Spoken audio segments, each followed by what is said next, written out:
It is August 6th of 2026, and this is the Court Gallery.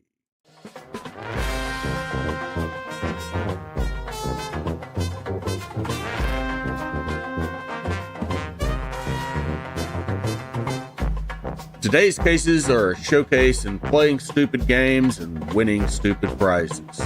We kick things off with a sobriety court participant who finds out his good behavior won't erase the jail time he's earned. Then, a defendant learns the hard way that leaving an angry, profane voicemail for community corrections might just get read aloud to the judge. And it's even better than you imagine. And we wrap with a defendant who, after being ordered to have no contact with her kids, allegedly sends a crew to go pick them up anyway, leading to a swift and severe lesson in consequences while on bond. All that and more starts right now.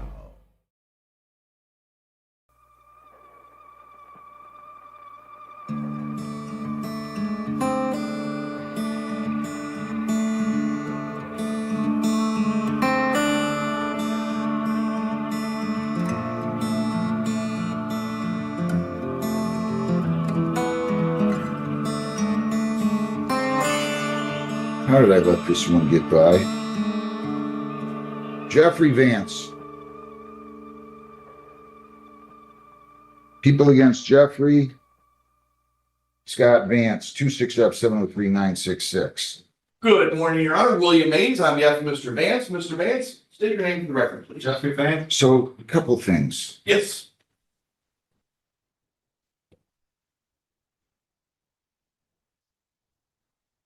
Thought we struck this, didn't we? It says if the defendant is terminated from sobriety. No, you struck that. Well, oh yes, I did. Thank you. Yeah. I wasn't sleeping that day. No. You still got your work cut out for you on this one. I want you to understand. Yeah. He's fleeing and eluding. He's got a third offense. He's got a 267. He's been very good. Oh, yeah. I've enjoyed having him, but I'm just telling you, you got your work cut out for you. Have you had a chance to review this report and a recommendation with your client? We have. Any material additions, corrections, or deletions? No corrections or deletions, Your Honor. We're asking him to be admitted to the sobriety court. All right. What else would you like to tell me, Mr. Mays? No, I think that he's going to be a good participant. I'm in the just sobriety court program telling this you, I'm inclined to send him to jail is what I'm trying to tell you. Oh, well, So you shouldn't do that, Judge.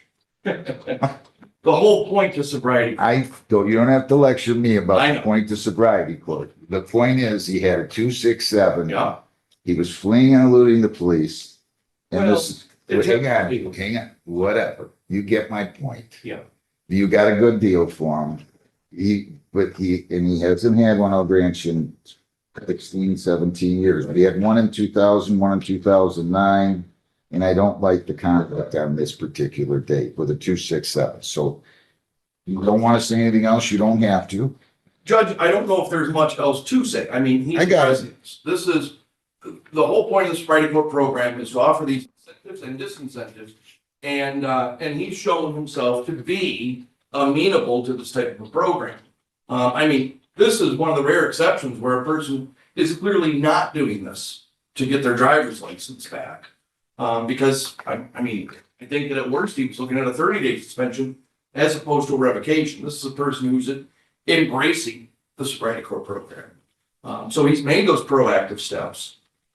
Insofar as the fleeing and eluding, I mean, the truth of the matter is that when a person is intoxicated, the police are specifically trained to look for a person who has no response or delayed response and all that. The prosecutors want to drop the fleeing and eluding. They were all tore up over that, so they gave us the attempt. My opinion is, this is my personal opinion, that the drunk driving is more, important in this. Well, of course it is. Yeah, and addressing the underlying substance abuse issue is the more important issue in the case, and that's exactly what he's doing. I mean, so the whole idea of recidivism and getting the proper treatment is what permeates the whole sobriety court program doctrine, and that's what Mr. That's what Mr. Vance is doing. So I would ask. I appreciate you, Yeah. Mr. Mays, but you know I've been doing this a long time. Oh, yeah, Okay, yeah. okay. But You from don't the need to- bench, sometimes you don't pick out the bad eggs. I've seen them. Mr. Vance is not one of the bad eggs. He's one of the guys that's gonna actually take. I don't pick out the bad eggs. What do you- No, I've seen them. I can't say anything. I can't say anything. But Mr. Vance is the person who's actually embracing the sobriety court program. And that whole program is tailored to ensure that it never happens again. Anything you'd like to say, Mr. Beans? Sorry. It's still a third offense. Yep. I get the fact that you're delayed, but I mean, that the other ones were, I cannot, here's what I'm doing. 2 years probation. I'm gonna take you into sobriety court. I'm glad to take you into sobriety court. And then I'm going to run the terms and conditions of the attempt plea in loop 4, concurrent with these. You're to comply with all agreements, guidelines, and requirements as indicated in the sobriety court participant handbook. 24 months probation. You're not to leave the state without the consent of the court. You're not to violate any law. Change your address, your place of employment, or home telephone number. You must notify probation. You have to report as directed. No alcohol, no marijuana, no illegal drugs. You're not to go any place that frequent any place that sells or dispenses alcohol as its primary source of business. I'm not going to violate you if you walk into a 7-Eleven, but if you go into a bar, that's a different story. You submit to chemical testing, PBTs and ETGs on demand of the probation officer and the sobriety court judge. You're to complete 60 more days on the sober link. You to attend AA meetings 3 times a week and provide written proof of attendance. You're to obtain an AA 12-step sponsor. Attend all substance abuse treatment at a facility approved by probation. You're to attend the Victims Impact Family. You're to attend and complete the Armed Specialty Court weekend program. You're to report the sobriety court status review hearings with me every 2 weeks. You're to obtain and maintain employment with proof provided to the probation officer. You are to pay, and by the way, they insist in this plea agreement of 500 costs. Fines of 200, costs 500, 75 victims' rights fee, $50 justice assessment. So far you're up to 8.25. You have probation fees of $480, bringing your total to $1,305. You have $360 in sobriety court fees. Stay with me on this one, Heather, will you please? $1,665. You have screening fee of $60 for $1,725. I'm ordering 18 days jail. I'm giving you credit for 1 day served. I'm going to order that you serve 5 now, that you serve 6 days on the court work program, and that you serve 6 days of community service. So it's 5 days jail, 6 court work, and 6 days community service. I'm going to give you, because you're going to be busy.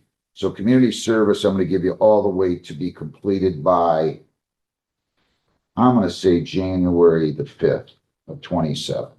We're going to schedule you for your 6 days on the court work program. There's a $35 a day charge for that, bringing the total there to $210. So I'm going to have to add these again, Heather, if you,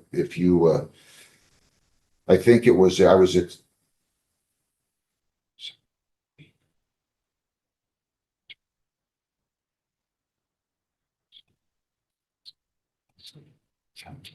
I think it's $1,935. That's correct, Judge.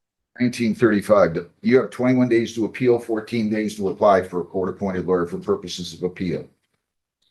Do you understand all that? And you understand that if you violate, you could get 1 year in jail on this, correct? With credit for 1 day served. And then on the attempt, plea, and elude, I'm going to simply run all terms and conditions concurrent, all the fees I'm imposing on the other case. So there won't be probation fees, screening fees. I'm not going to assess the 75 and 50. I'm simply going to go 50 fines, 150 in costs, $200, all terms concurrent with the OWI. So you're with the OWI second with high BAC. So you're in custody for 5 days. You'll do 6 days court work, 6 days community service. Any questions? Does he have all this to pay? A report date for the jail? Nah, he's gonna go today. He's gonna He's go. got some things on. What do you have today? Yeah. I also play music for extra money, and I have a private party in Roseau Well, on Saturday. where? Actually, not Roseau, Gibraltar, I'm sorry, Horse Island, Where? house, You're hired to do that? yes. Okay, I'll let you report on Monday, okay? He's to report on Monday, and I'm not gonna be here, Heather, so you're gonna have to fill out, we're gonna have to get the, maybe Judge Hessen can sign it. Report date will be, that'll be August the 10th, okay?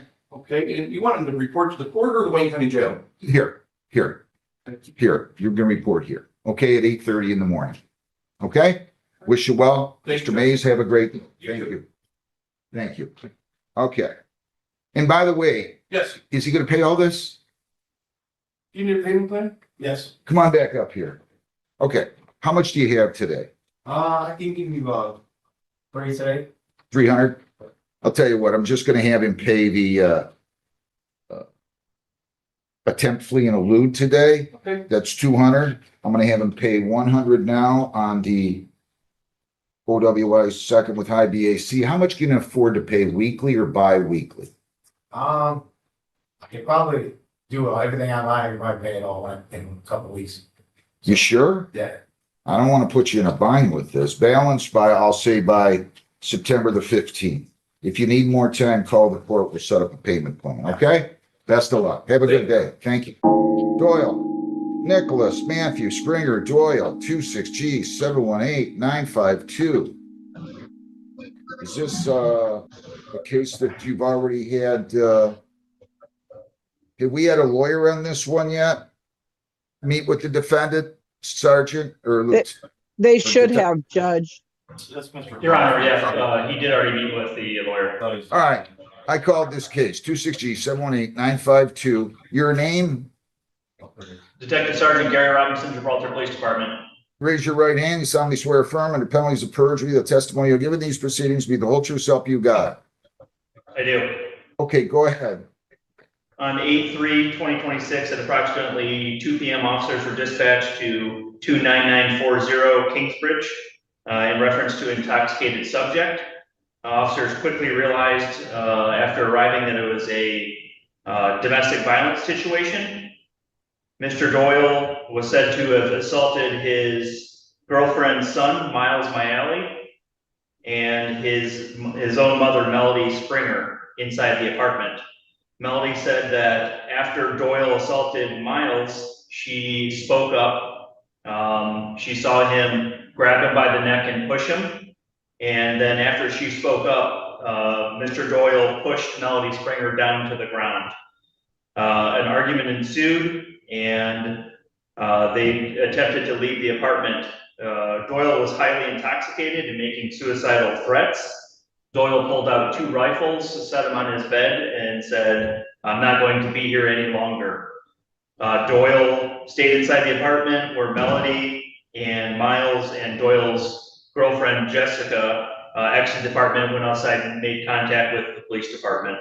Doyle was held up inside the apartment for almost 2 hours while SWAT team and CNT showed up to talk to him to get him to come out. A search warrant was later conducted and 18 firearms were removed from the apartment.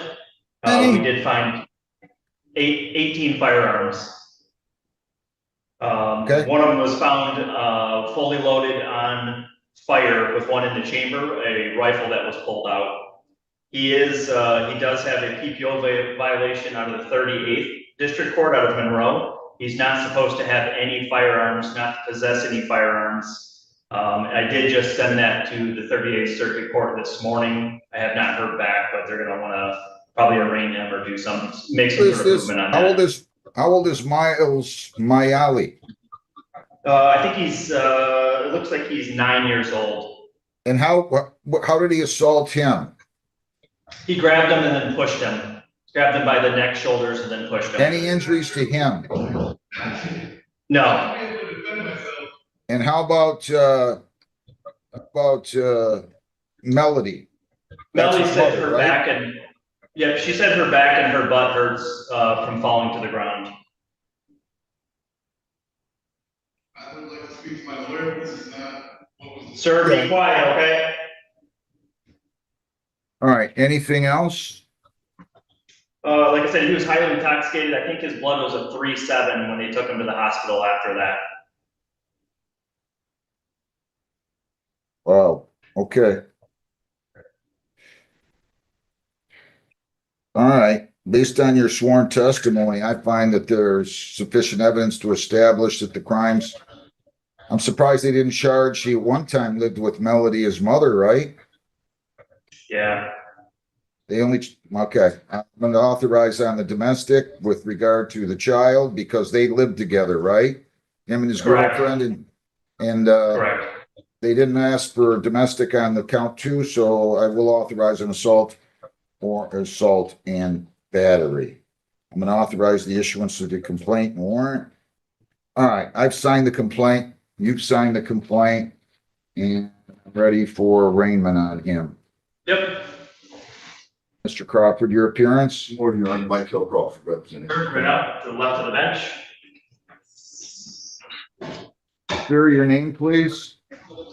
That's good. Nicholas Doyle. Your Honor, my client would like to stay and meet with form of leading the charges. I'm sorry, did I hear you state your appearance? Did you say it? I did, but I'll say it again, Your Honor. Mike Hill Crawford, representing Mr. Doyle. Not guilty, please entered. Anything you'd like to say regarding bond?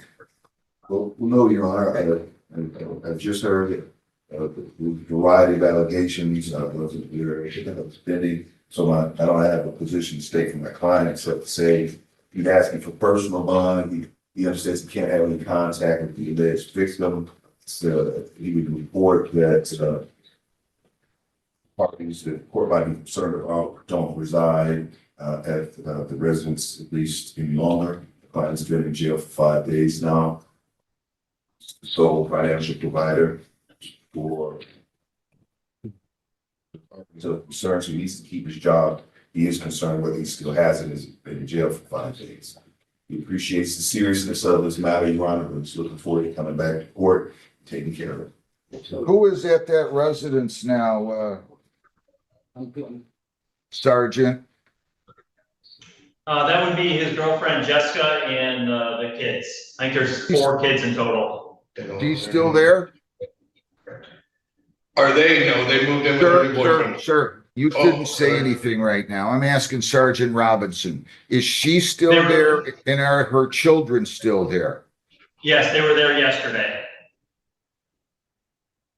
And whose apartment is that in? Whose name is that in? It's my understanding, it's my client's.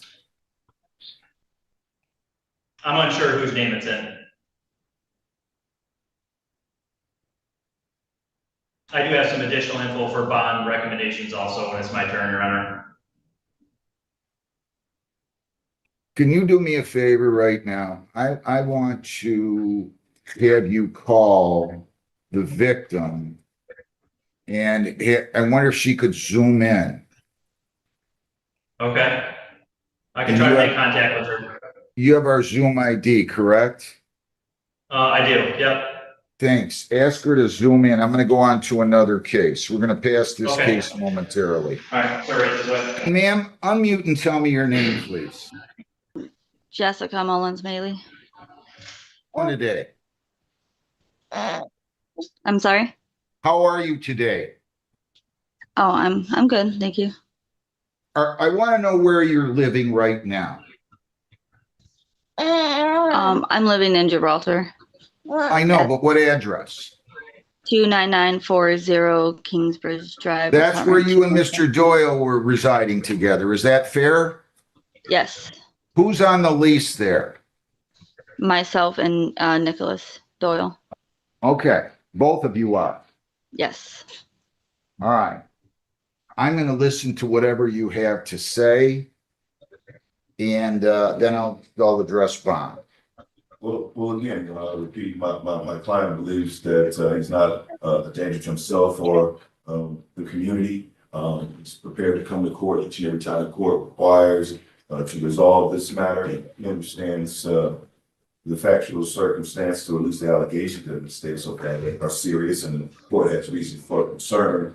But again, he believes that he's not a danger. He's got a job he'd like to keep. That household relies upon him having that job and being able to provide. And based on my conversation with the client, it's my expectation that if the alleged victim were asked by the court, could he return, that he might be an affirmative response. Okay, so ma'am, when I enter my order here, I expect you to comply with my order. I expect him, if he's contacting you,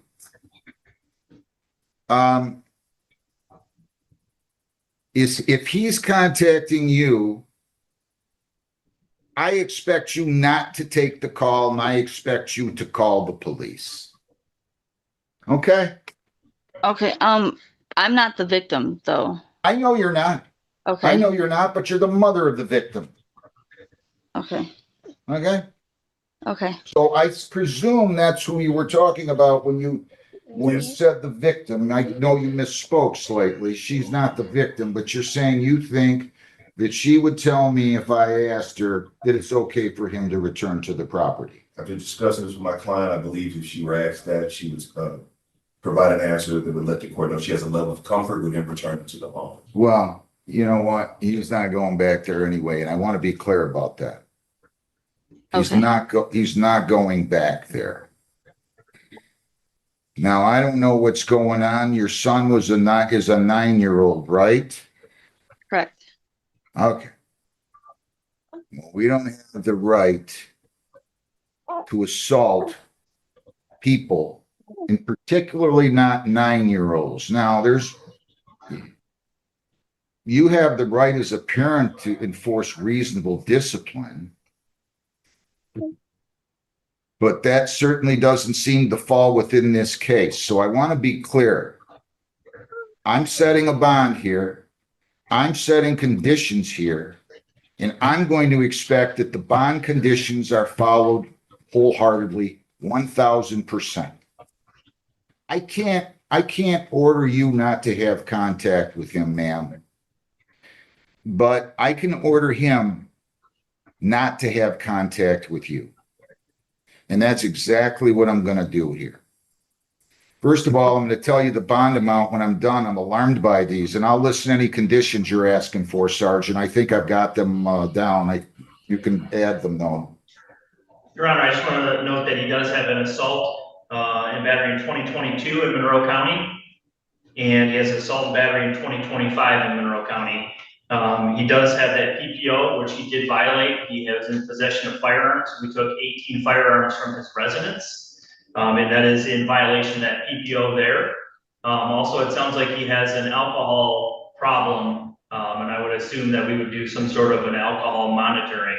I think the hospital said his blood was a 3.7 when they tested it right after the incident. He did tell the officers that he wanted to die. He was afraid to do it, and he wanted the cops to kill him. Heather, I want you to put right on the minimus what I'm going to tell you at the end. I'll tell you the bond amount momentarily. You cannot leave the state, sir, without the consent of the court. You cannot violate any law or ordinance. You must appear in court as directed. I'm going to give you an early court date. You're not to have any contact with Miles, I hope I'm pronouncing this correct, McNally, or Jessica Mullins-McNally, or Melody Spring. You cannot write them, phone them, text them, see them, call them, do anything, or have anybody else do any of those things, have any contact with them for you or on your behalf. No contact with prosecution witnesses except through your lawyer. You're not to enter or go within 2 miles of 29940 Kingsbridge, apartment 215 in Gibraltar. No alcohol, no marijuana, no illegal drugs. You're to attend a 12-step recovery program 3 times per week. You're not to possess firearms. You're not to possess dangerous weapons. You are required to obtain a tether. You're not to be within 2 miles of the victims,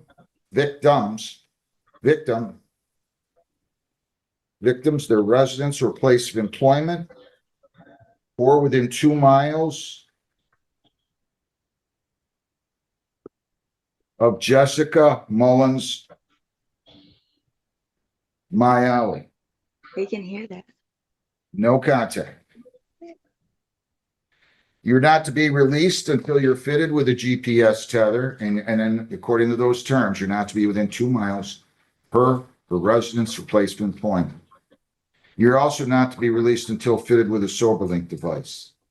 Heather, on the minimus, it's going to say defendant to see medical, made threats to injure/kill himself. I want to make sure we get that on there so somebody can see him. I'm just not comfortable setting a bond here that is a low one. It's going to be 100,000, 10%. I'm going to give you a new court date. We're going to try to get you some help. And that's the way it's going to go.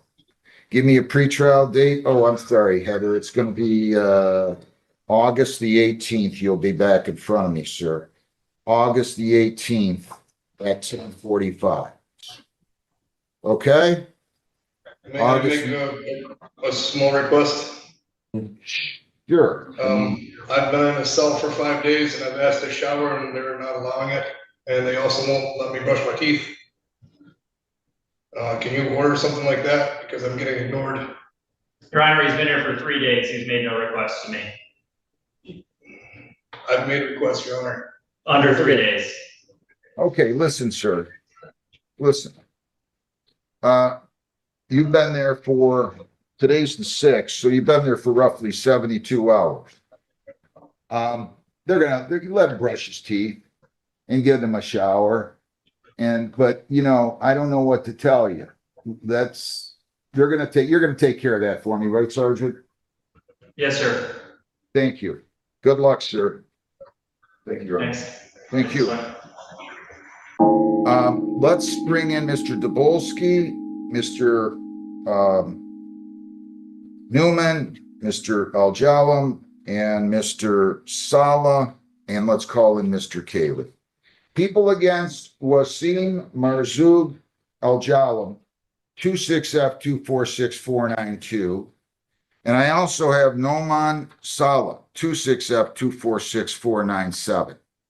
Okay, so I want Mr. Cayley in here, John. He's not answering. Hey, Judgment here. Mr. Newman, your appearance. Hello, Your Honor. I'm here. Attorney David Newman for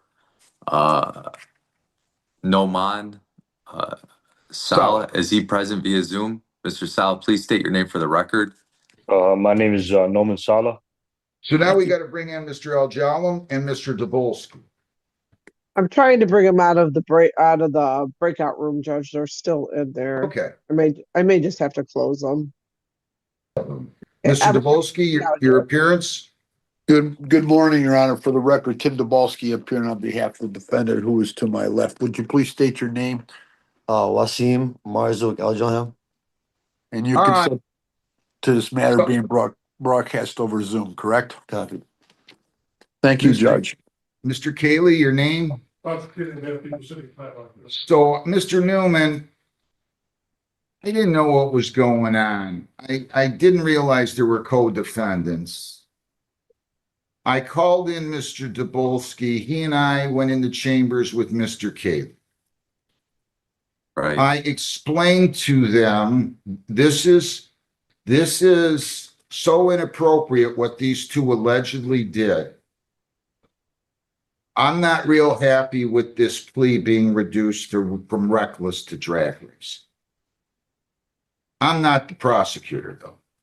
But I did tell both he and Mr. Dabolsky, and I'm telling you, and I'm telling your clients, that this is way too nice for me. I'm not the prosecutor. It is extremely rare when I stand there and start saying, I feel like it's overstepping the bounds for a judge to start questioning every plea agreement. Mr. Cayley will tell you I don't do that. I think any other prosecutor. It's not my province. But I just want these guys to know. I want them to know how ridiculous that the allegation is. So I'm not going to get in the middle. I'm going to take this plea to drag racing. I think they should lose their license. I'm not the Secretary of State. I'm not in the legislature. I'm going to take their plea as offered to reckless driving, which is 4 points, I believe, 90 days jail.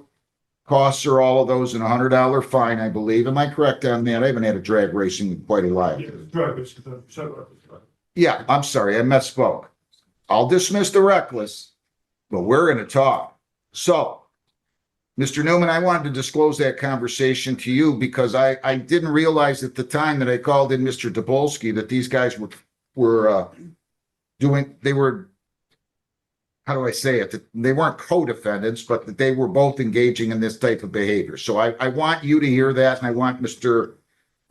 Sala to hear that. Okay? Thank you. Thank you, Your Honor. Yes, sir. Thank you.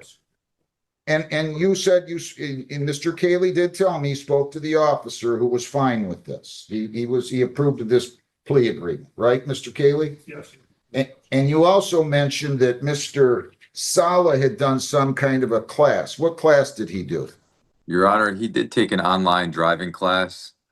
It was more inclined towards him managing his speed and also towards him being more careful on the road.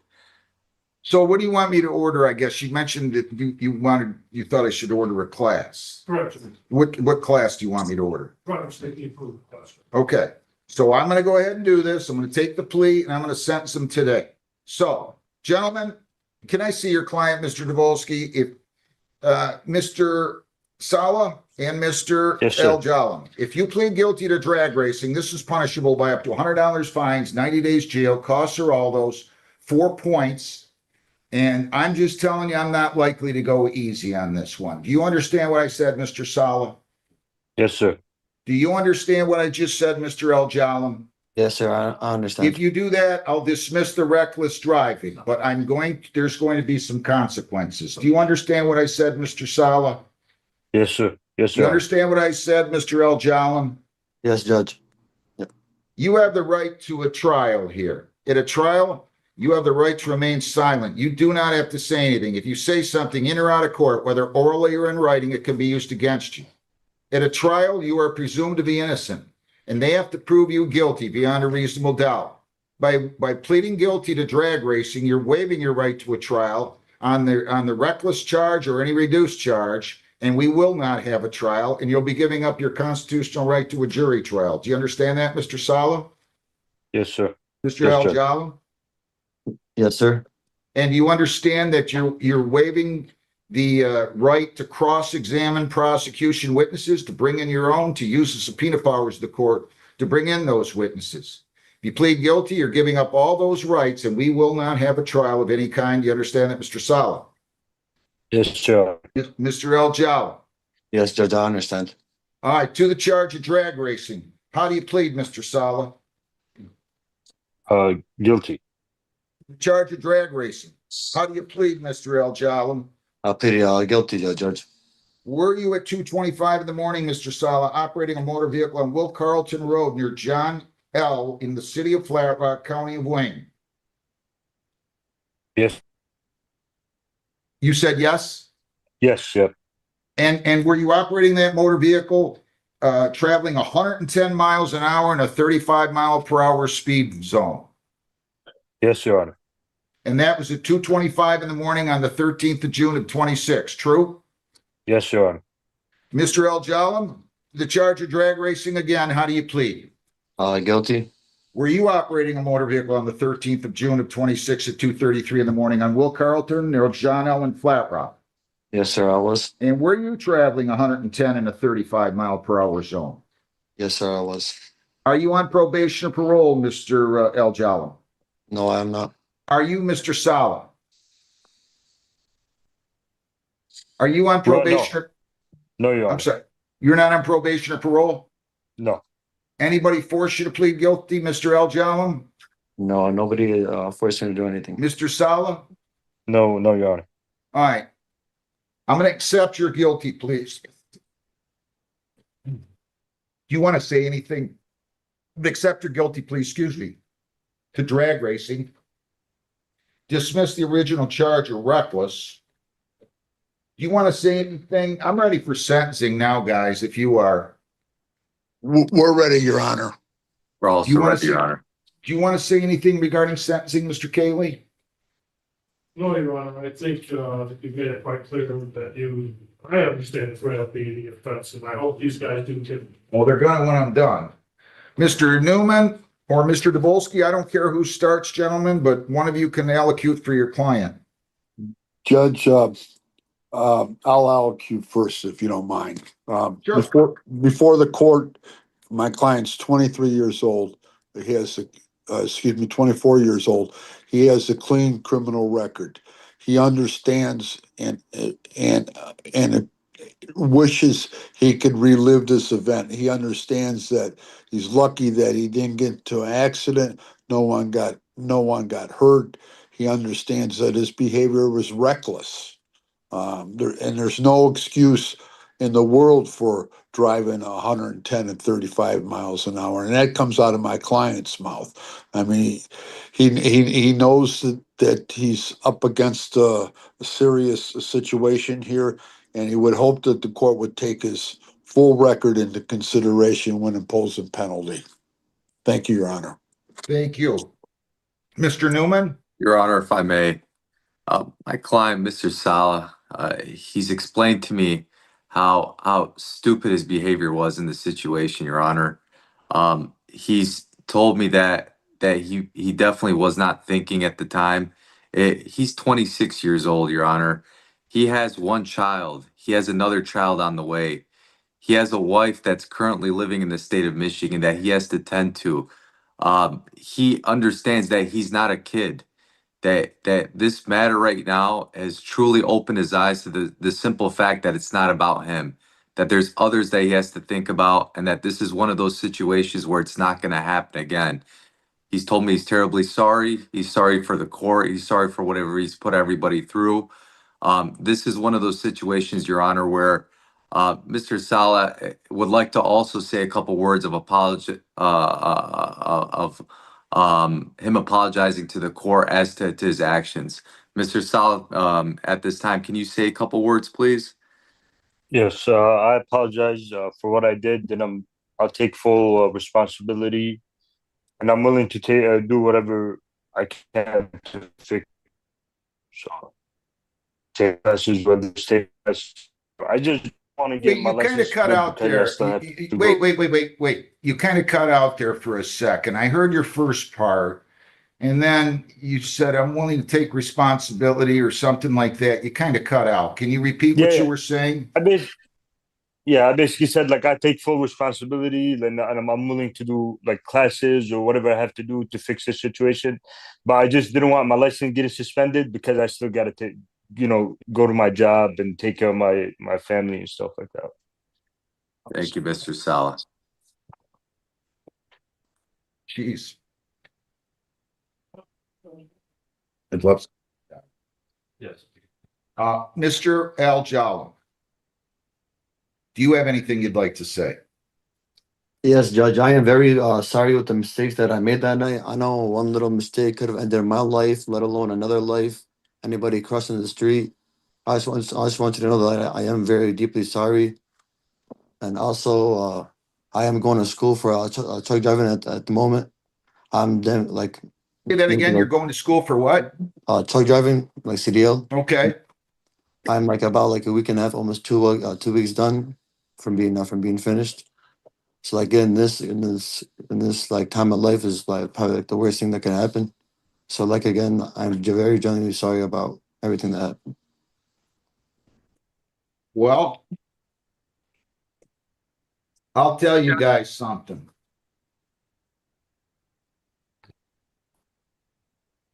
You cannot do this, Mr. Salam.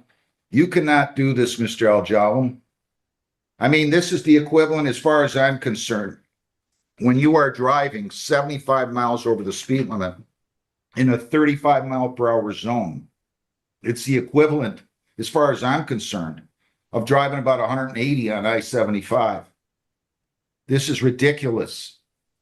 I don't know how your lawyers did this. They did a great job for you guys. And I will add that both of you sound remorseful, which is important to me. But you're going to kill somebody driving like a maniac like that. I mean it. Or yourself. And you have a kid, Mr. Sala? Yes, Your Honor. Well, you don't want to leave him without a father, right? Yeah, that job, because that job used to give up, just my foot was heavy, but we got fired from that job, so well, I'm not, and currently I'm not driving, so I'll just take a 4-month break. You did from everything. you did the driver improvement course. Here's what I'm doing. I'll at least am pleased to hear that you two sound remorseful. But you just cannot do this. This is so incredibly dangerous. 12 months probation, both of you. Mr. Cayley's told me here that you did the online, or your lawyer said that. Mr. Cayley acknowledged that. Mr. Sala, and you did it awaiting the pretrial. 12 months probation. You two cannot leave the state without the consent of the court. You cannot violate any law or ordinance. If you change your address, place of employment, or home telephone number, you must notify probation. You have to report as directed. Mr. El Jalam, you're to take a driver improvement course. Driver improvement course. Both of you are to serve 5 days on the court work program and pay $35 a day for that, for a total of $175. And each of you are to do 2 days of community service, and that here is to be completed in this case. I'll give you until December the 1st. You're both to pay fines of $100, costs $125, $75 victims' rights fee, $50 justice assessment. So fines and costs are $350. Probation fees are $240 for $590. Court work program fees are $175 for a total of $765. You may be eligible for early discharge. No violations. You get everything done. 6 months from now, you can, by statute, apply for early discharge. If you violate, you could get 90 days in jail. You have 21 days to appeal.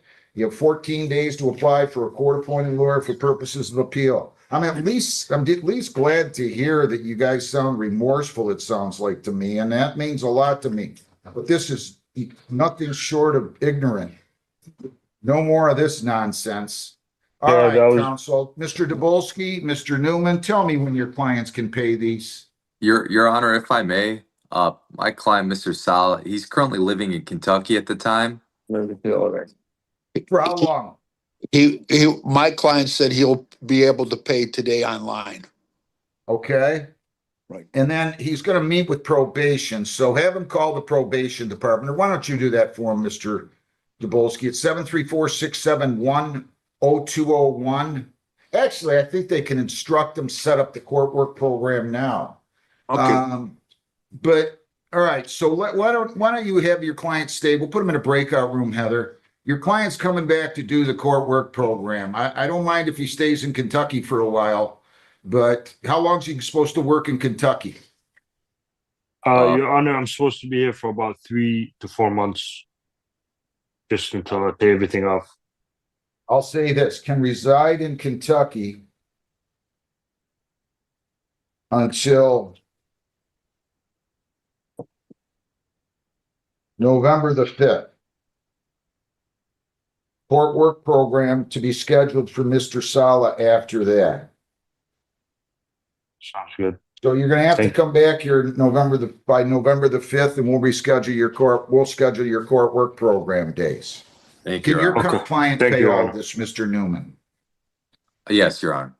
So you can both pay it now. You can both stay online. We'll get probation to come on, so you don't have to fool with that, Mr. Dabolsky. Gentlemen, go ahead.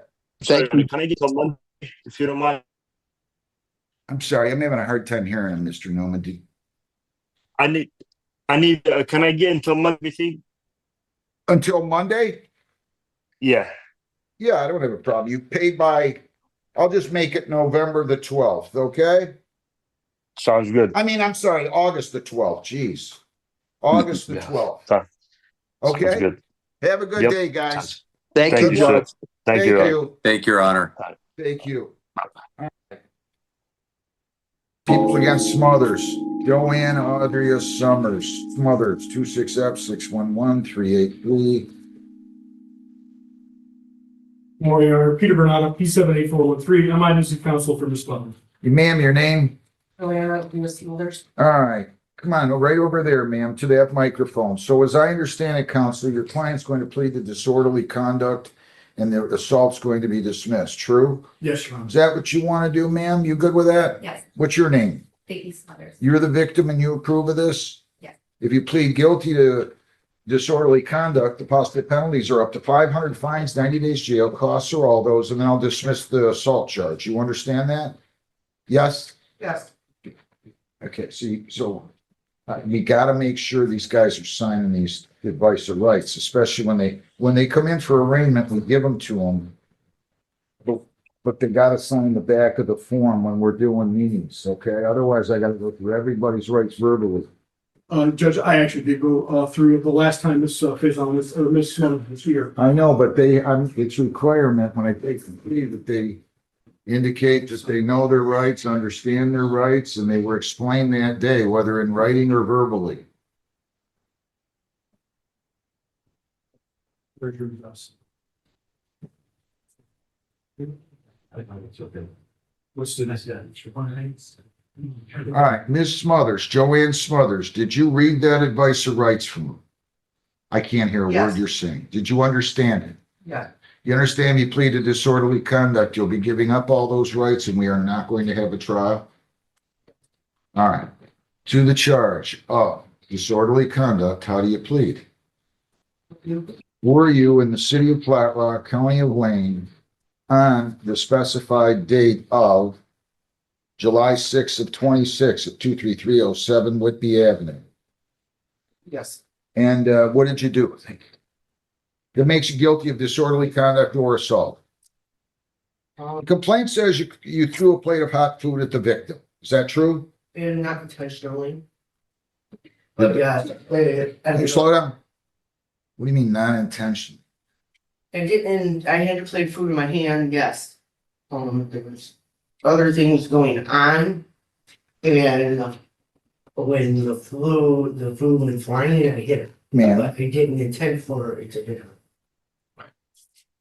Okay. Your Honor, I'm just not around situations where food flies off of plates very often unless somebody tries to do that. there's a lot of animation going on both sides, but there was a heated discussion, argument happening at the time. Between me and my daughter. And she acknowledges that obviously she's at fault for having that food be thrown at the defendant. Or This lady right here, what's her relationship with you? That's my sister-in-law, Who were you having an argument with? my daughter. And at the time that you were arguing with her, is that when the food suddenly fell off the plate? Yeah. And were you trying to throw that at somebody?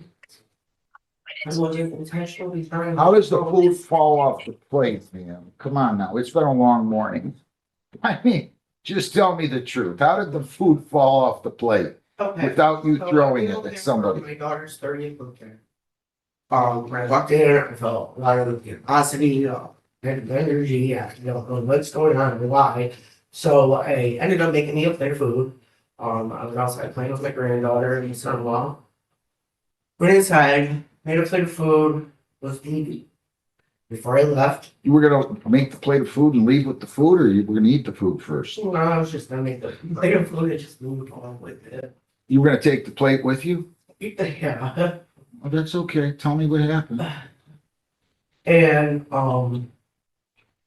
I made a comment So, addressing family doing okay, how many people were in the room? How many family members? my two kids, my granddaughter and son-in-law, daughter-in-law, and then my two nephews and my brother. Your sister-in-law? Mhm. Yes? Yes. So what happened? You made these So- comments. What were you saying to? So I said, I said, it's obvious everybody wants to talk about me. I said, but the reason why all of you are able to sit here in peace right now is just know because I never open up my mouth or say anything to you guys. left. I don't know if my daughter said something or her wife, but I said, okay, get out of my house then, because that's a whole nother situation. You said, get out of my house? Yes. You were at your house? No, I'm at their house, but I was speaking to my daughter and her wife to get out of my house. Okay, because they live with me. I see, okay. Okay. So far, we're getting there. So Another 20 minutes, we'll get to the punchline here. What happened? So I said, okay, get out of my house then. My daughter Jordan came running up, got my face, and I'm sick and tired of you disrespecting my wife, and I'm gonna lay you the F out, balled up her fist, and like flinched like she was about to hit me, and I had the plate of food like this, and I had my hand like that, and my brother stepped in when my daughter did that, and because the commotion that was going on, the food ended up going off the plate and ended up getting hurt as she walked through to go away from the house into the garage. So you had the plate in your hand, your brother walks up, there's some kind of a bumping going on between you and your brother? No, like, so I'm like standing here like this. My daughter comes from. I know, you told me that, go ahead. Right. And so she's coming, and then my brother is right there. I don't know if he was already there. I don't know how he got there, but he's there. He's right there. When she came out, he went to go step in the middle of it, and that's To break it up, right? to separate, leave, Jordan go back in the house. But it was mostly separate you from your daughter who was balling her fist, right? Right, but separate us, yes. Okay, and you had the food on your plate. Yeah. Which hand, the right or left? The right? Mhm. Yes? Yes. Yes, and then what happened? When And he then- stepped in the middle, did he bump the food off the plate, or did you bump the food off the plate, or throw the food off the plate? I didn't throw it, but my arm did go up like that. It like involuntary. It's just a reaction. My arm went up. My brother was also there. I don't know how it transpired, to be exact. Somewhere in there. Sounds complicated. It's disgusting. Is this your version? Yeah, I didn't think so. Well, wait a minute now, don't stop making negative comments, because what you just described to me really is an accident. There's no crime. There's no crime. And that's fine. Hostility, yes. Ma'am, I cannot take in good conscience you plead guilty here. I can't do it. I just can't do it. I'm not going to do it. So we're going to reschedule this. And if you come back and you tell me the same story, and that's fine if you do, if that's what happened, I'll just set it for a trial. But right now, I can't take this. I mean, I'm still unclear. Well, that's it. I'm rescheduling it. Heather, give me August the 20th at what time? 10 o'clock. At 10 o'clock. And it's okay if you want to go to trial. I don't have a problem going to trial. We'll set it for trial next time if you can't resolve this with the prosecutor. Thank you for coming, Ms. Smothers. I hope you'll come next time too. Court does call the case, People versus Tamika Slip. Morning, Your Honor. Christina Costantino appearing with and on behalf of Tamika Schlip, who should be appearing via Zoom. Ms. Schlip, can you use the Michigan Department of Corrections to unmute you and state your name for the court?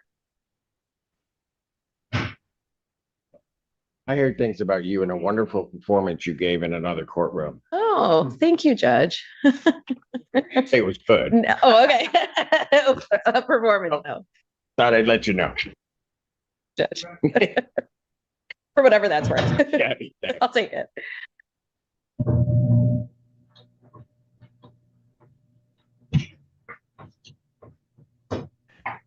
Miss Slip? We're trying to Okay, unmute you. Okay, there you are. Tamika Joy Slip. Hi, Thank- Mr. Hello. Judge. How you How doing, are Miss you Slip? today? How are I'm you wonderful. today? Doing great. Thank you. Your Honor, this is Every time. This is the date. This is the date and time set for a probable cause conference. We have had some negotiations between the prosecution and defense. A plea offer has been extended, but unfortunately, I have not been able to meet with Ms. Schlipp. I have actually scheduled 3 different meetings with her, and she was unfortunately not brought to either of those meetings by the Michigan Department of Corrections. I have called, I have done a number of things to try and be able to meet with her, but unfortunately I haven't been able to prior to today's court date. So we are asking for a brief adjournment so that I can have an opportunity to discuss the plea offer with her. And Ms. Schlipp, I hope that you heard that. I've tried to meet with you, but unfortunately I have not been able to. The Michigan Department of Corrections didn't bring you to my meetings with you, but I will be seeing you very soon.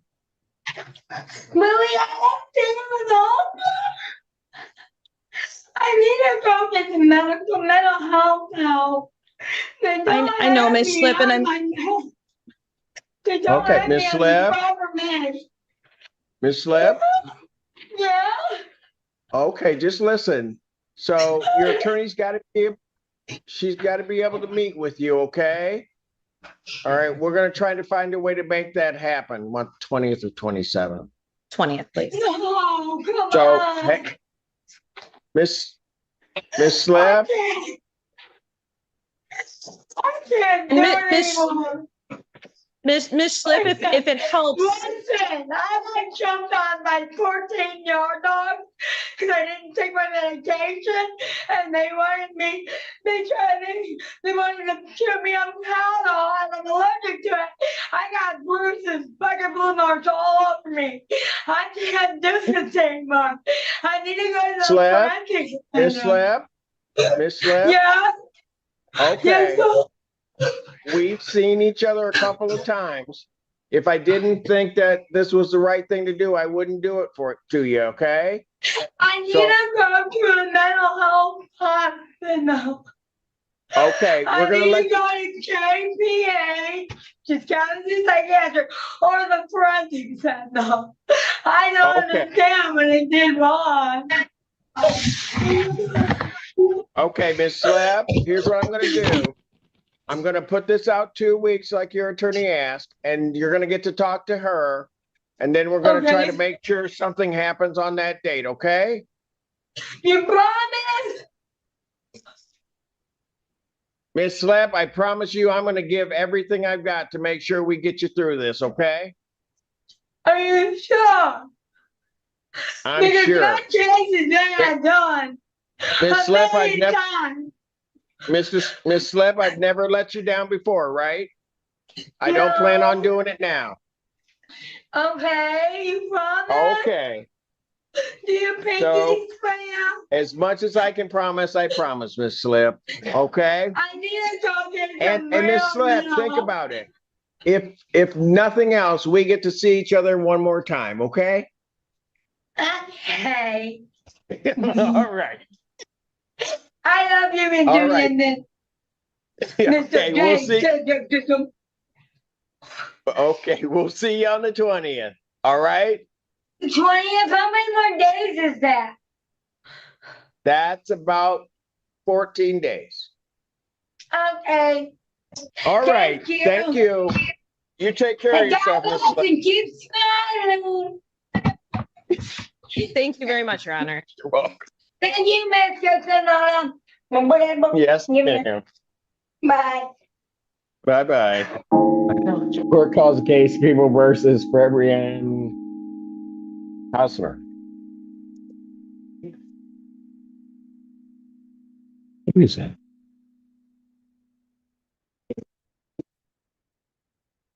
Good morning, Assistant Public Defender Lauren Pearney on behalf of Ms. Hosmer. State your name for the record, please. Gabrielle Hosmer. Thank you.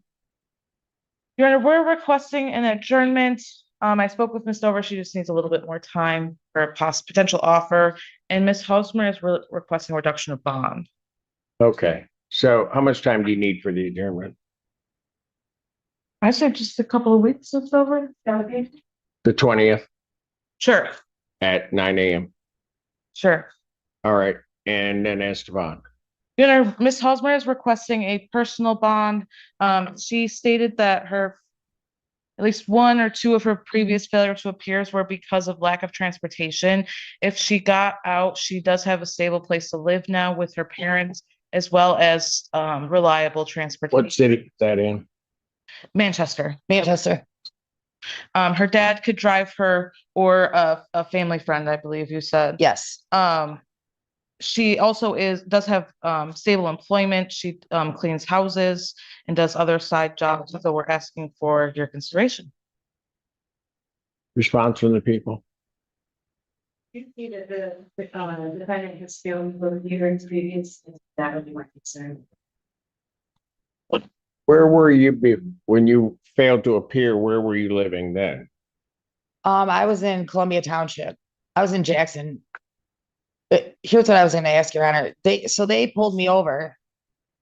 They also pulled up on me the Saturday before Easter and said that they wouldn't bring me out here. Who? The Columbia Township Police Department. So I told her that Your Honor may ask, well, what warrant status, what have you been doing? She said that she has been stopped multiple times and they told her they wouldn't take her in for a nonviolent felony, that she interpreted that to mean she shouldn't turn herself in on the warrant because they said they weren't accepting nonviolent offenders. Oh, we take all kinds of. Well, I'm not sure. That's why you're here. See, that was wrong. Michigan State Police picked me up.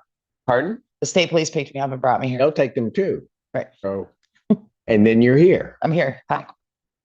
So,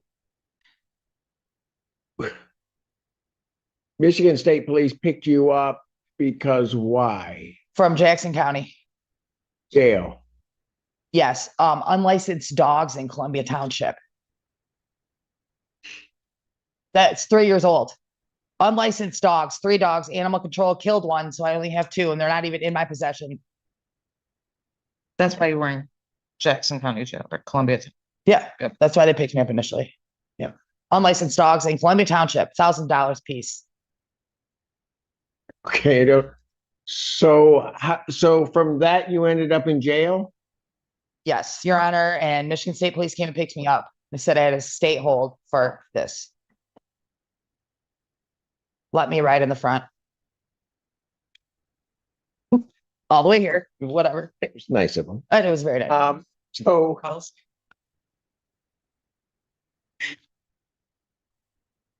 you see anything? So she had unlicensed. Here's what I get. She had unlicensed dogs. One of the dogs got shot. The animal control killed one. Okay. Yeah. So one of the dogs isn't with us. She goes to jail. Why'd you go to jail? I had a warrant for failure to appear for unlicensed dogs in Columbia Township. Like 6 of them. I didn't even know. I had a lawyer. I got picked up on a PPO violation 2 years ago. And they kept me in jail because of the unlicensed dog charge. I had to see a lawyer. What? Don't try to blame Judge Washington for anything, my good friend. No, Judge Washington does not do that. Other people do that. So I had a lawyer for the case. I thought the lawyer took care of it. Haven't had the dogs. It's whatever. So stay with me here. So why were you dealing with the police at all for them to take you in for the unlicensed dogs? So my boyfriend, I thought he had my phone. Okay. His mom called the police on me because we were verbally arguing. He was in his shed. I was in my. Hang it. Go ahead. I was in the shed, or he was in his shed. Stop there. So called the police. Yeah. Okay. She called the police. Okay. Police contact, and she's like, "Oh, I have to take you in on your warrants." But okay, cool. I need a vacation. Well, I didn't think I was going to be here this long, but it's been a vacation. And now I just want to go home. It's ridiculous. I don't even know. I'm sorry. Response. I did not see any out of county holds currently. So I have nothing to add towards the debt.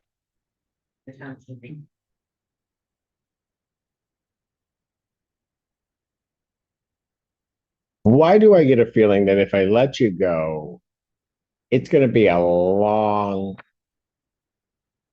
process to get you back here? I have court on August 27th in Jackson County.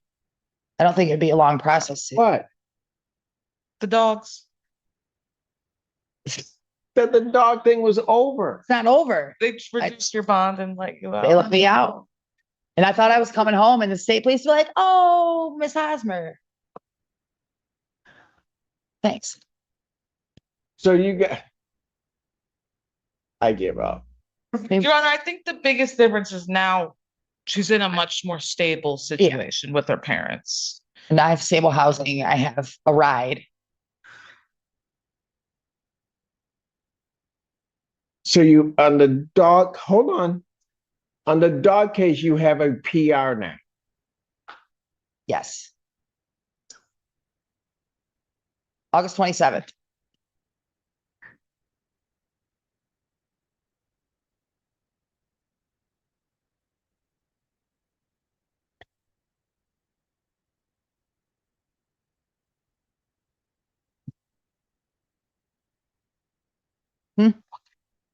They're pit bulls.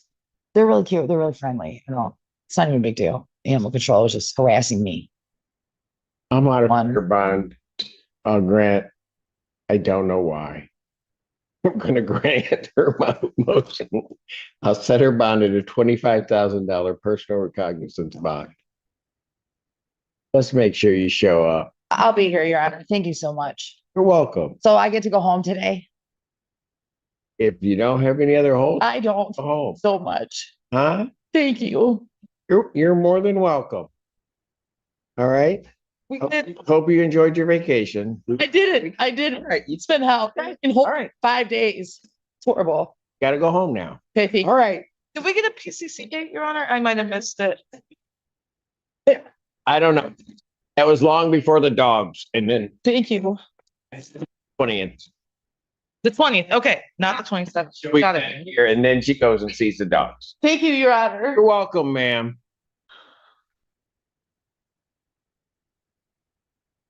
You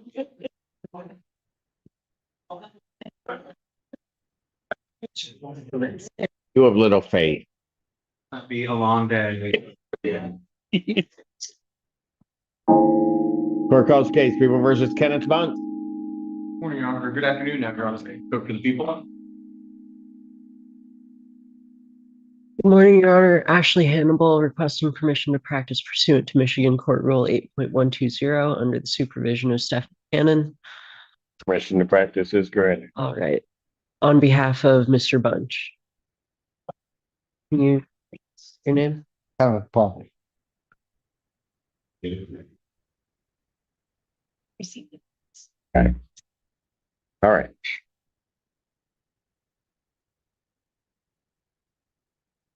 You're requesting, Yes, Your Honor. all right. I will adjourn the matter. I'll adjourn it to the 20th. However, we have a bond violation court. Are you aware? I was not, no. Well, if we July 20th, a positive alcohol test, and then a series where he did not retest.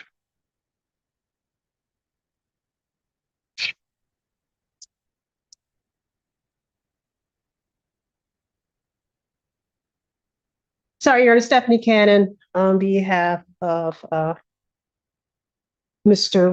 Bunch. Your Honor, I was unaware of those allegations. My client, of course. July 20th, 2026 at 6 a.m.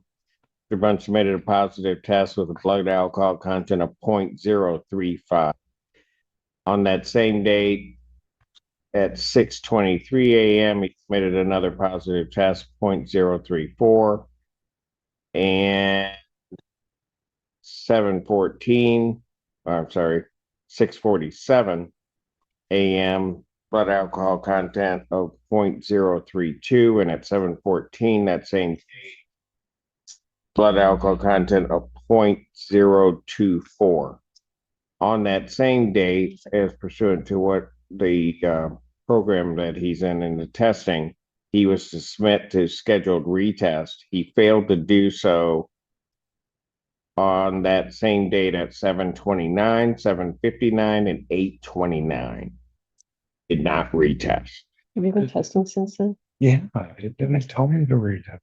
Thank you, Your Honor.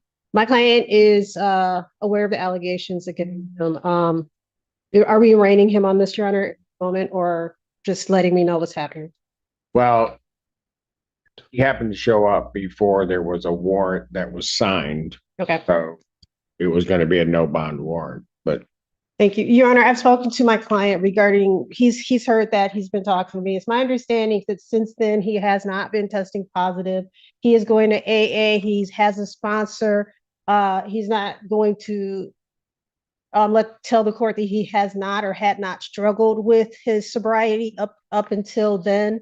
But as a result, he has taken every step he can possibly take to remain sober. He has his AA paperwork with him today. He admitting to these or not? The 721. Because here's what he told Community Corrections. They contacted him on that same date. He denied consuming alcohol. Your Honor. And then stated it must have been his mouthwash. Your Honor, I haven't heard that one in a minute. Yeah. But yeah, because that takes a pretty powerful mouthwash to last that long. In talking to my client, that is not what he told me when he talked to me about it. He was very truthful. Okay. And forthcoming, and he's not going to tell the court anything different than what he told me regarding that particular incident, that situation. As a direct result of that, though, he did take every step possible that he could take to make his sobriety. He started going to AA. He started working with a counselor. He's been doing everything he could as it relates to that, Your Honor. So he is. Are you going to admit to that drinking incident? You need to be truthful that you drink. I believe I did. Actually. Yes, Your Honor. He is admitting that. He's admitting that what? That he had a mixed drink on that day. Why didn't you just tell Community Corrections that? Your Honor, I believe my client wanted the opportunity to just go and take care of it. He started doing everything he could. Like I told you, he has proof of AA. He has proof of him taking care of his sobriety. I think in that moment, he just, he didn't want to have to go back to jail. He wanted to put steps in place so that he perhaps didn't have to go to jail as a result of that violation. I didn't have any intention of drinking.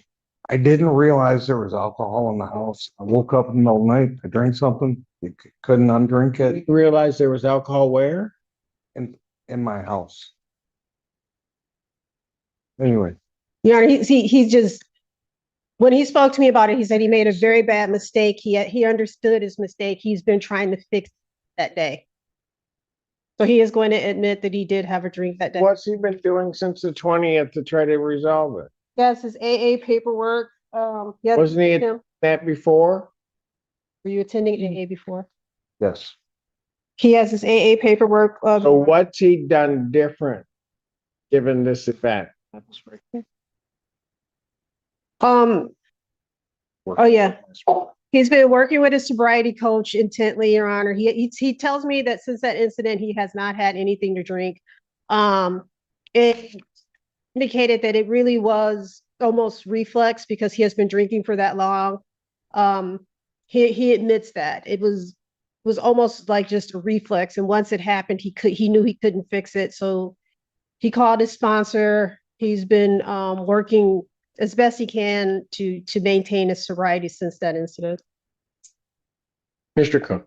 Your Honor, people are going to be asking for remand with potential consideration of release to treatment down the line, but I have some suggestions for this defendant, and that it seems to me he has an alcohol problem, and that problem is winning. And I don't think that if he's released, he can on his own get the treatment needed to help him overcome this. My concerns arise both from the history of this defendant, the underlying facts or allegations of this case, as well as some statements that have been made specifically as it relates to the defense prior history, he has a prior operating while intoxicated second, as well as allowing an intoxicated individual to drive. In this case, the report indicates he was a .377 when he punched an officer in the face. And then I also have concerns because looking at the notes from arraignment, it indicates our office had initially requested a scram tether. The defendant at that time indicated that wouldn't work for him because he worked with, I think, was cleaning alcohol for cleaning. So a scram would be appropriate. We then get the report that tests positive for alcohol. He says it was mouthwash. Now we're hearing today that he thinks it was something he didn't know had alcohol in it. That sounds to me like excuses to allow him to drink.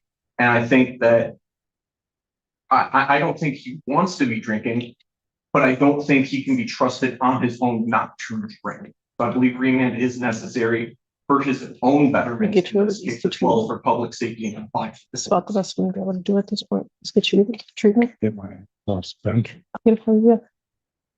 Your Honor, if the court is inclined to remand him today, I would ask that he be allowed to be released to treatment as well. My client is not arguing that he is not struggling. He wasn't drinking at the time of this. I'm sorry, he wasn't driving at the time of his recent incident.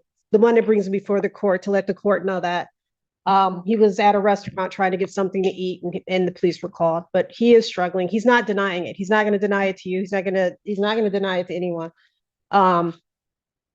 It's just, it's an addiction that is socially acceptable at times. And he is struggling, Your Honor. Turn this to the 20th. I will potentially allow release to inpatient treatment if you. I'll get you an met order, Your the order. That would have to be with the just Tyler. So I'm adjourning it to the 20th. I'll sign that order. And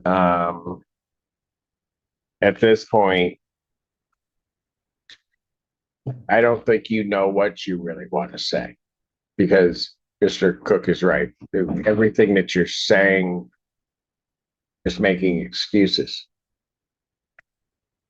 And frankly, that's what alcoholics do, particularly when they're caught. You just keep making excuses. So you have to make a determination as to really whether or not you want to deal with this or not. But you'll have time to think about it. Defendant's bond is revoked. Andy. Thank you, Your Honor. I'm gonna get this back.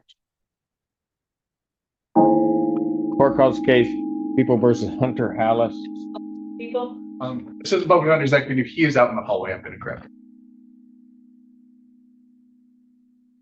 Why don't you try to cover him, Buckovich? Yeah, the answer is. You don't like him, do you?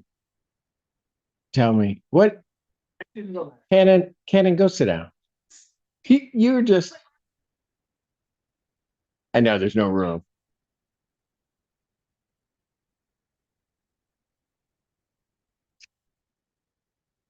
Assistant Public Defender's acting with and on behalf of Mr. Hallis, who approaches. It is wearing pants this weekend. Yes, he is. That's 2 in a row. Finally figured out the dress code. Your name, sir?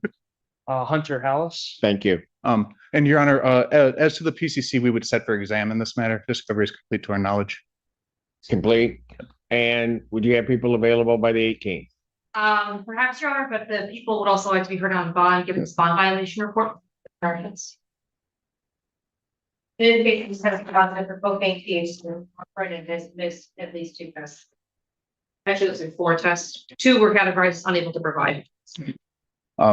Your Honor, as to the Mr. Hallis would admit to missing the drug test. He does apologize for that. This is his first time being involved in the criminal justice. I'm not so much concerned about the missing one as opposed to the cocaine. As to drugs, Mr. Bates. As to the cocaine, Your Honor, Mr. Hallis at this point does believe that it may be a false positive. He did go to community corrections yesterday or 2 days ago to get it sent in for confirmation, which is still awaiting. So we would request an adjournment of the bond violation hearing to the PE date. Your Honor, I know the court has a report, but there is a report from community corrections that indicates the voicemail on the phone left for community corrections was, "Hey, this is Hunter Hallis. I'm calling because I received a call this morning that my test came back positive for cocaine. I don't know if you guys maybe did something to it. I'm kidding about that. But hey, you guys are effing leeches. I got to come in, I guess, within 48 hours. I don't know how that's going to happen. You guys aren't open, but yeah, hey, tell me how the hell to do that, I guess. And also, I'm positive for buprenorphine. That's my Suboxone.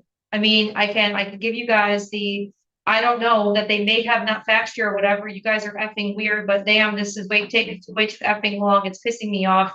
Just because my dad's a drunk and filed a false police report, I had to deal with this stupid effing drunk. I'm tired. I have to deal with this. I got to deal with this. Excuse me. It's real fun. But yeah, please call me back and yeah, tell me how the hell I'm supposed to get over there. Your Honor, Mr. Hallis. That's the full phone call. That is the phone call. Yeah. Phone call, Your Honor. Your Honor, as to the phone call itself, Mr. Hallis spoke to me about that. He does apologize for swearing in the phone call and for expressing his distaste for having to pay for a drug test. However, Your Honor, he did then receive, I guess, information as to how to get the drug test checked, and then did come in and do that with no issue. So for that reason, we would ask for an adjournment of the bond violation hearing date to the preliminary exam date. Where's his proof of the prescription for Suboxone? Anything with you now, sir? Nothing with me now. I mean, I have to What? on everything with like my name on it, and What'd you say? I don't have it with me now. No. How come you didn't provide it to community correction? Thought they like faxed it over or something like that. That what? Left him a voicemail. But Yeah, we know about your voicemails. yeah. I mean, pretty They asked you for proof of your prescription of the Suboxone, correct? yeah. You haven't gotten it to them. I thought that it had already been sent, but I guess the By who? prescriber.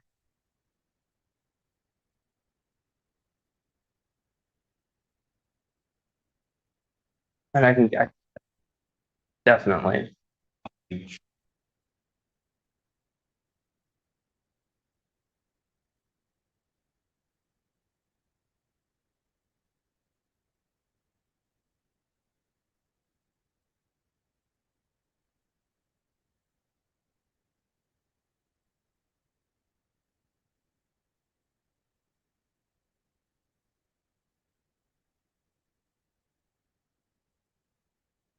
Something's terribly wrong here. You haven't provided proof of your Suboxone. Yeah. That's I mean, a very. Go ahead. What do you? I'm almost off of it anyways. Like I'm 3 days off of it right now, actually. Like I'm kind of trying to finally get over that last gap, but I'm not really doing that with the prescriber. That's more of kind of my own regard. Like they're taking this a little too long. Are you going to do this yourself? Trying to. Yeah. Okay.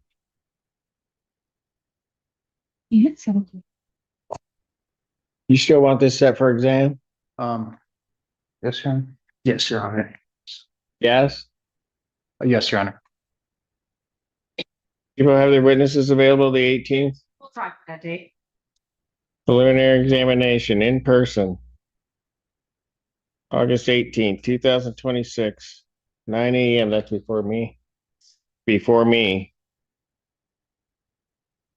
I'll also hold the bond violation hearing at that time, but at this time, the defendant's bond, given everything that I heard, I don't believe that the defendant has been in compliance, certainly not with community corrections in terms of providing everything. His bond is revoked, defendant's revoked. All right. Understood, Your Honor. Court calls case People versus Leah. Is it Angstad?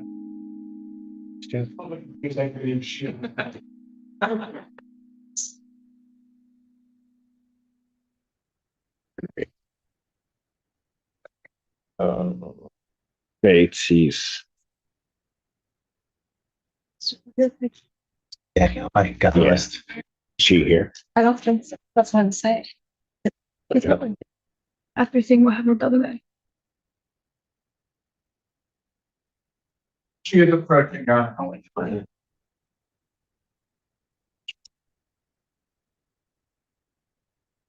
It's in the backbone in my. Okay. It left before I came out. Mistake. Yeah. Your Honor, as to the PCC, we would be requesting a brief adjournment due to the alleged bond violation. And then we would ask to be heard, I guess, as to the violation, then as to bond when appropriate. Your Honor, I believe the court isn't receiving bond violation report. I am. It does indicate the defendant is testing positive for cocaine. Great concern to the people, other than positive tests for cocaine, are for communications with community corrections, where she's indicating that because the gallbladder has been tested positive for cocaine. The reason that I bring that up to the court's attention and want to make that part of my bond argument is it does show a lack of insight into any potential issue if we're blaming a physical condition that could not possibly cause a positive test for cocaine. It just is, it's further evidence to the people of lack of insight, lack of control. So I am requesting that this time for bond be revoked. Your Honor, Ms. Eichstadt does understand that the lack of a gallbladder would not necessarily result in a positive cocaine test. She does, however, worry that test could be a false positive due to her opiate use, that she does have a prescription for an opiate use, that she has been using that. Weeks in a row? It was over 10 days, Your Honor. It was 3 tests in 10 days. Okay. 3 false positives. Your Honor, Ms. Eichstadt would admit to the cocaine use for the first test that she had used prior to arraignment, but she has indicated to me that she ceased use once being arraigned. And we do know the half-life of cocaine, right? Yes, Your Honor. Yeah. She did pay to get the test sent in. She went today before she came to the court today in order to get the test sent in for belief that it could be a false positive. So that is her request to the court. I know the court, I know it was framed on 7/21. On 7/24, she missed a test. 7/25, she was positive for cocaine. 7/29, positive for cocaine. 8/4, positive for cocaine. I know the court give the record. I have never seen any study or evidence to support that a prescribed opiate would come up positive for cocaine in a urinalysis. Your Honor, Ms. Eichstadt has indicated that she has not used. So that what? That she has not used since she was arraigned. So that is her position as of today. Yeah. Okay. I'm not taking her plea today. Oh, I'm sorry. I should have said I did communicate to the defense counsel via email that the offer is withdrawn at least temporarily until we get some more positive. Got it. I apologize. No, it's okay. I'll adjourn her probable cause to August 13th, 2026, 9, as well as the bond violation hearing. We should have the results back if she paid by then. Bond violation hearing, pending that, her bond is revoked. Defendant remained. Your Honor, she did, for the record, she did just state she would be willing to take a test today and is confident it would be negative, but understand the court's position. She can go. Remand.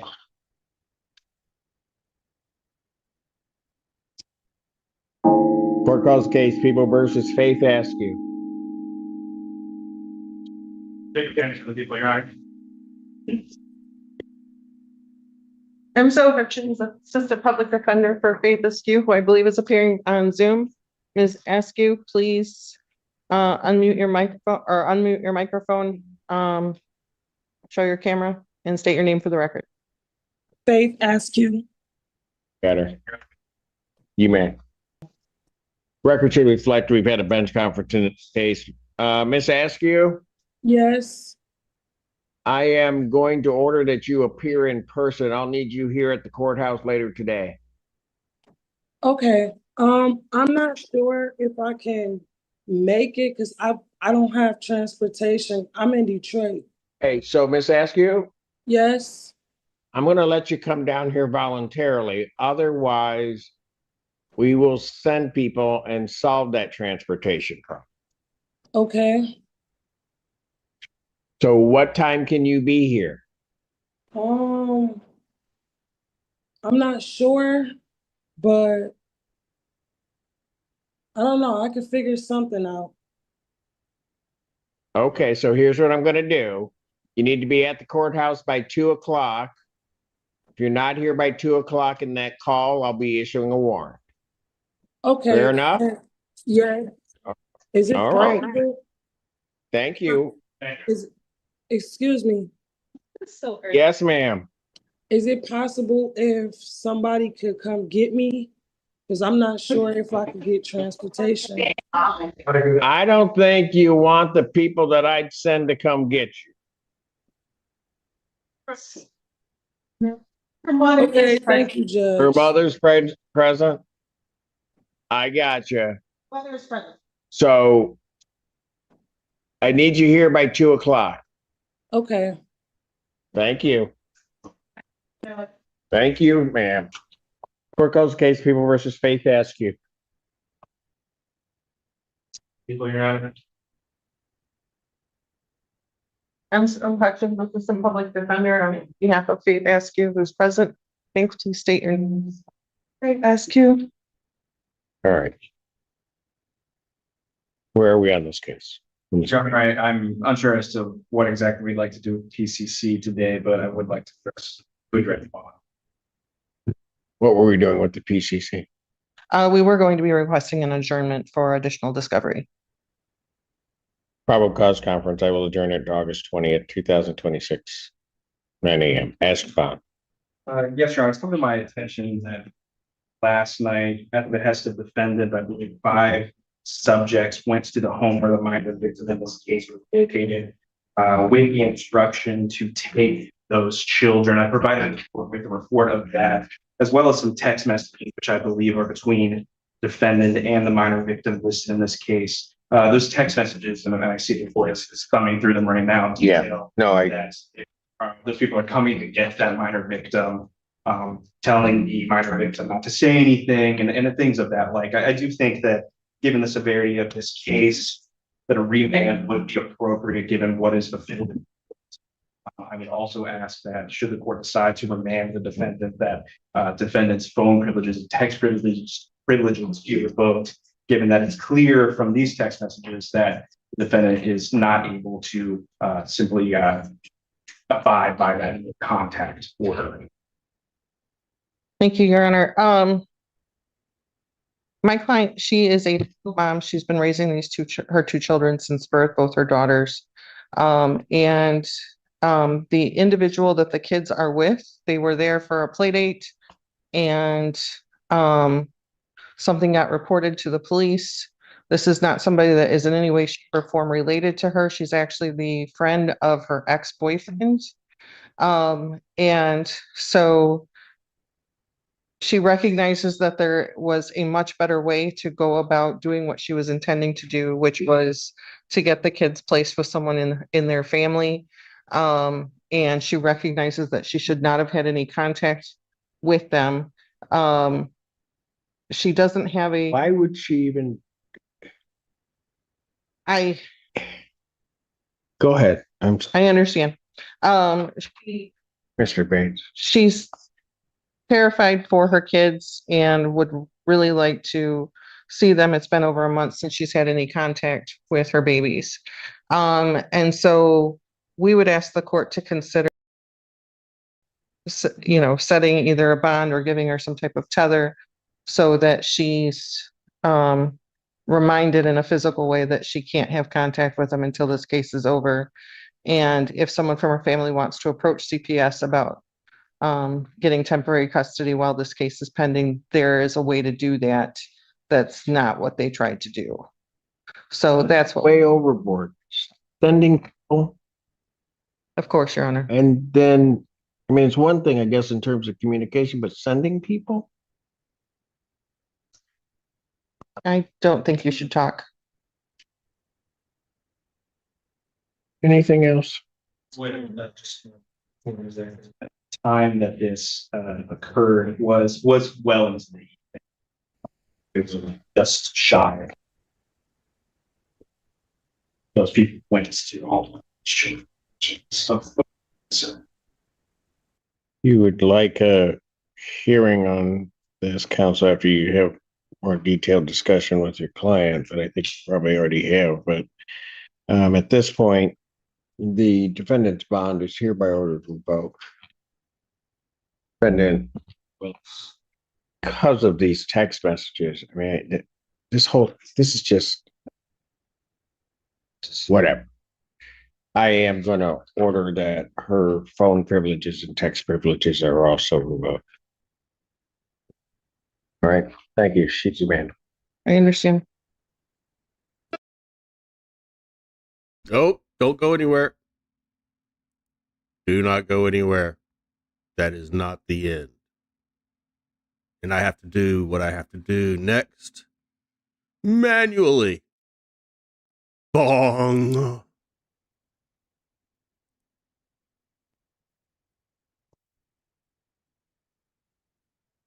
All right, this is a rough edit. Maybe see.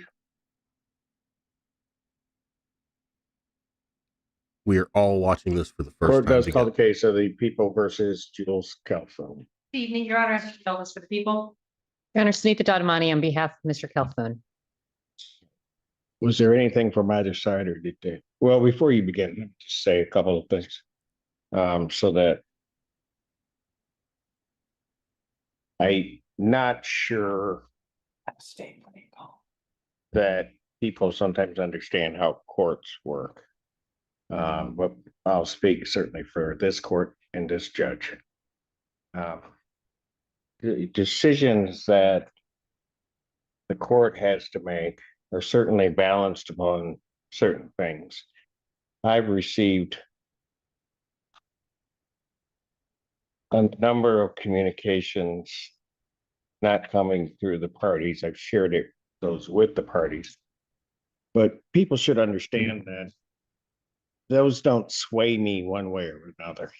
The court's decision, while we live in a country that's democracy, so it says, my decision is not a democratic thing. I don't go on votes. While I appreciate people's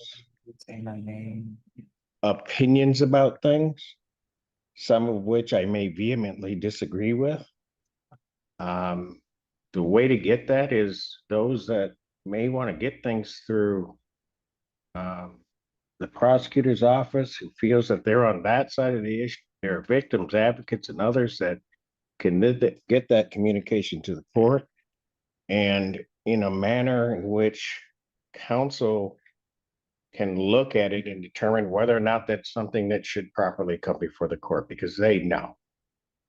And from the defense side, same thing. So while I appreciate you guys wasting the paper and the ink, those have no bearing on me. I'm going to make my call based upon what I see, what are the facts of the case. It also, I will just say, I read every one of them. And with all due respect, some of the comments, and I say this, and with all the respect that I can possibly muster, that they're not factually, things aren't factually based. The facts that some of these things are predicated on don't exist in this case, which is sort of makes a lot of it, in my mind, sort of statements of ignorance as to where they're coming from and conclusions that then come through that. So I would suggest to those that may want to write to the court or information that they work through the appropriate ways of doing that. Send it to counsel. Let counsel decide if it should come before the court, because otherwise, again, it's not going to have any bearing on me. Certainly not at this stage. I also am troubled because we are at a stage where the court is just dealing with bond consideration. And there are statements that are made that have flipped everything about American jurisprudence on its head. Because there's this presumption that Jules is guilty. Folks, understand something. He has not been convicted of anything. Nothing has come before the court that has rendered any decision about any bit of his conduct. And I don't know myself, in terms of the evidence that's there, whether or not that evidence is going to be sufficient that a conviction would even occur. But everybody is quick to just presume he's guilty. And maybe people should take a moment, based upon what I see in these letters, and reflect upon that. Because some of this, while they try to couch it in other terms, and I say this in a respectful way to Jules and others like him, some of the presumptions are being made that he is something because he's different. It's not how we work. That's not how this court works. That's not what we don't do things to people because they may be different, because they may conduct themselves in different ways. I am looking solely at the allegations that are in the case, the facts, and the facts of the case. I'll emphasize that word, the facts of the case as they relate to these particular charges. So I would ask that you just refrain from doing that. If you want to send it, you send it. They're going to end up the same place that everything else is, and going to have the same impact on this judge. I've been doing this a while. I know what I'm doing. I get it all. And I will just say, as a personal note, I'm dismayed as a family of educators, and being an educator and professor myself, with some of the presumptions of people who presume to be or say they are educators. Because sometimes the primary job of an educator is in a room full of kids or a room full of students. You have to deal with those that are of the least and those that are of the highest. And you have to do for both of them. And some of the statements that I see from some of the teachers, it distresses me, being a product of the Ann Arbor public school system myself, that there are teachers that believe that because Jules is who Jules is, it seems they don't want to deal with children that may be like him. That is what I see. Ma'am, you can shake your head all you want. If you want to talk in my courtroom, you don't get to talk here. And you can take yourself out into the hallway. You hear me? Am I understood?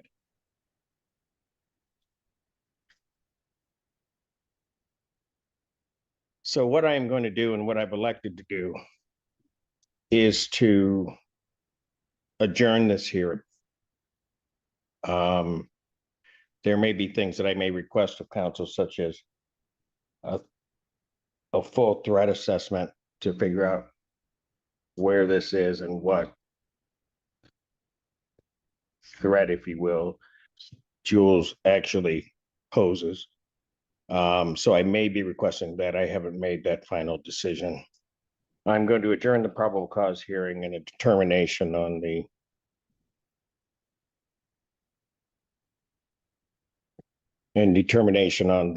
bond and its conditions. I'm going to adjourn that to September. I was going to do the 3rd, but 10th. The 3rd doesn't work for council, so I'm going to adjourn this to September 10th, 2026. Thank you, Judge. May I request that it be in the morning section of the document? You want it morning? If it's possible. I have to be back in Detroit at 5, and I'm not sure I could make it if we set it for the If afternoon. it's like today, yes. Thank you, Judge. Ms. Valtez, you have any? Not at all, Your Honor. That's. I'll set it at 9, and it maybe Ms. Weidling, we could try to make it toward the noonish hour so we can get through our block of chaos and then get. Judge, appreciate accommodation. Is there anything else? No, Your Honor. No, Your Honor. All right, bond will continue. Thank you. Thank you. Okay. What I will do, hold on 1 second. Bear with me. I'm looking for my thingamajiggy. Let me load this up. Ba-da-ba-ba, Record, please. Davion Smetler. Scoot. We're looking. Trying to see what's where. Fast forward.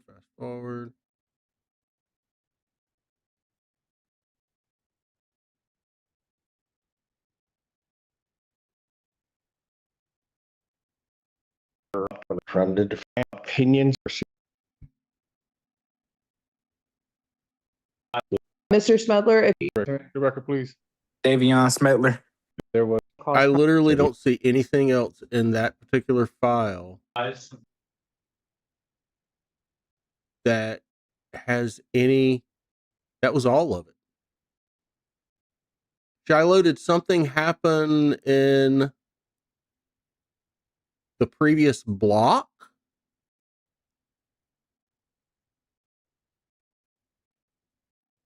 Because this was the final block of the day, and I don't remember seeing anything in the previous block about this. Oh, God. See, well, they try to couch it in other terms.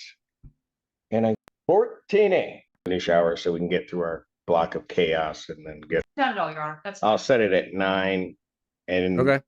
Maybe Ms. Weidling, we could try to make it toward the noonish hour so we can get through our block of chaos and then get. Judge, appreciate accommodation. Is there anything else? No, Your Honor. No, Your Honor. All right, bond will continue. Thank you. Thank you, Thank you. Jules. Thanks, bye. Bye-bye. 14A. Ann, thank you very much. Anna, thank you very much. Judge, thank you very much. Thank you very much, Rasan. Thank you very much. I don't know if Mallory was here. Thank you, Mallory. Mr. Bates, thank you. 14A stands adjourned. Man. And the court gallery stands adjourned also, ladies and gentlemen. That's all she wrote. Oh my goodness, I do not. Maroon. I am maroon. I'm starting the credits. Ah! I kind of know what I'm doing, sort of. Yeah, so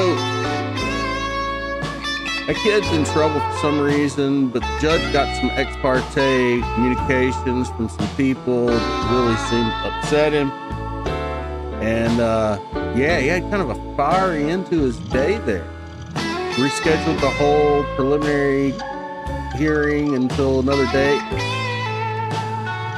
Chat, y'all have been awesome. Judge Dad was amazing today. Judge Simpson was amazing today.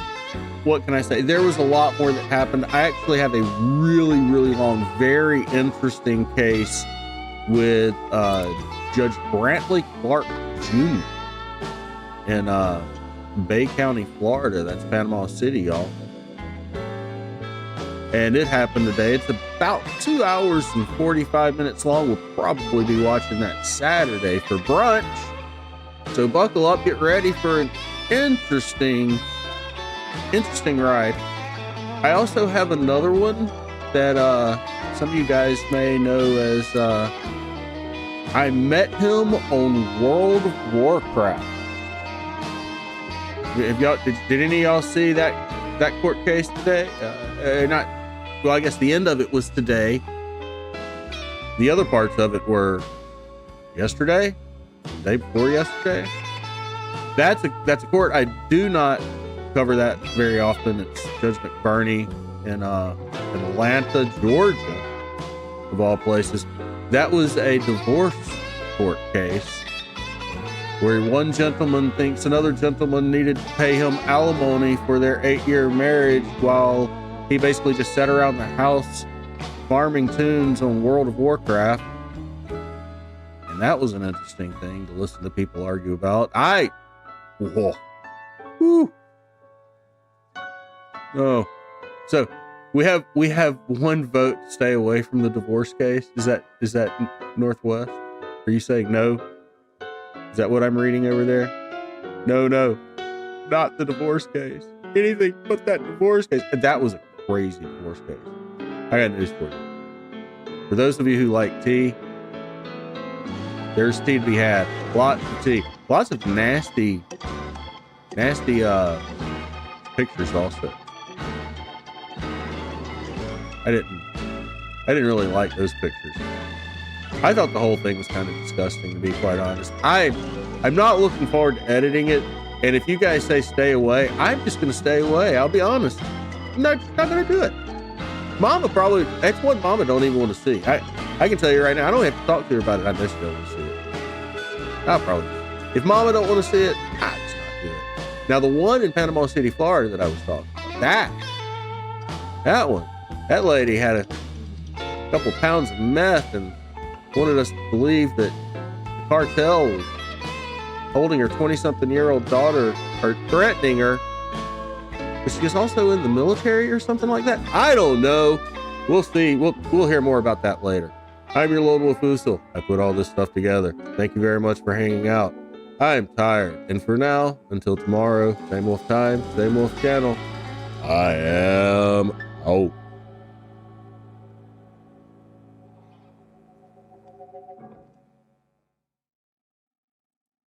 And remember, only you can take a bite out of crime. Bye! And so can you.